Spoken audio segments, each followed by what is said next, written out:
Perpindahan kalor secara konvensi. Perpindahan kalor secara konvensi adalah perpindahan kalor pada suatu zat yang disertai perpindahan partikel-partikel zat tersebut. Perpindahan kalor secara konvensi terjadi pada zat air atau fluida atau gas dan cair. Angin laut dan angin darat merupakan contoh peristiwa alam yang melibatkan arus konvensi pada zat gas. 1. Angin darat. Angin darat terjadi pada malam hari dan berembus dari darat ke laut. Pada malam hari, daratan lebih cepat dingin daripada lautan. Hal ini menyebabkan udara di atas daratan lebih dingin daripada udara di atas lautan. Oleh karang, itu udara di atas laut naik dan tempatnya digantikan oleh udara di atas darat, sehingga terjadilah aliran udara dari daratan menuju lautan yang dinamakan angin darat. Angin darat dimanfaatkan oleh para nelayan menuju ke laut untuk menangkap ikan. 2. Angin laut. Angin laut terjadi pada siang hari dan memicu aliran udara. Pada siang hari, panas matahari menyebabkan daratan lebih cepat panas daripada lautan. Hal ini menyebabkan udara di atas daratan menjadi lebih panas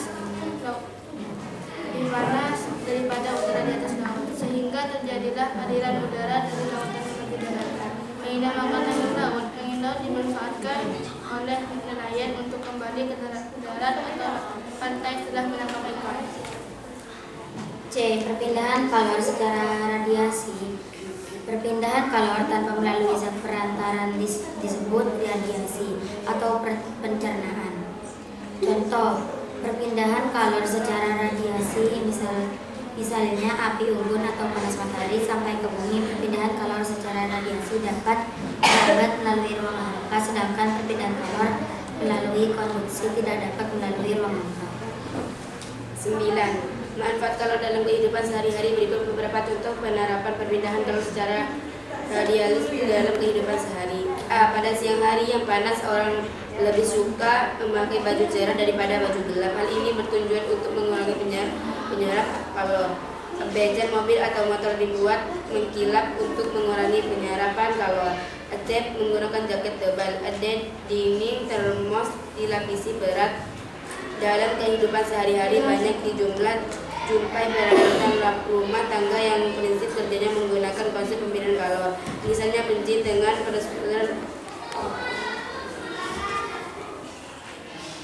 alat penyulingan dan alat pendinginan.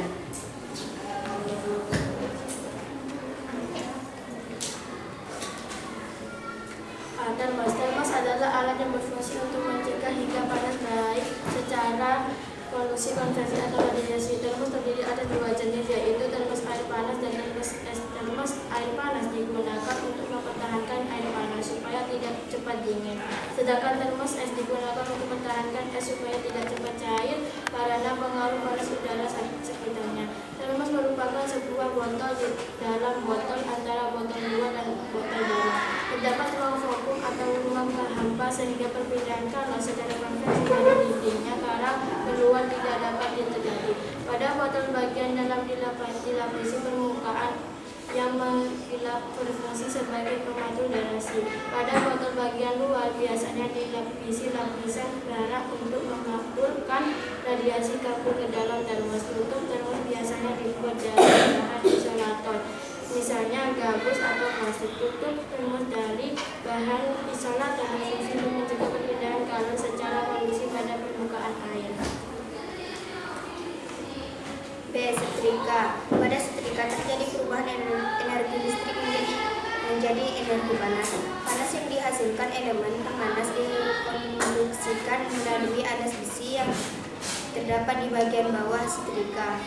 Pada setrika hanya terjadi perpindahan panas secara konduksi. Cukup sekian dari kami. Apabila ada salah kata, salah berbicara, mohon maaf dan dimaklumi. Kami akhiri. Wassalamualaikum warahmatullahi wabarakatuh. Waalaikumsalam.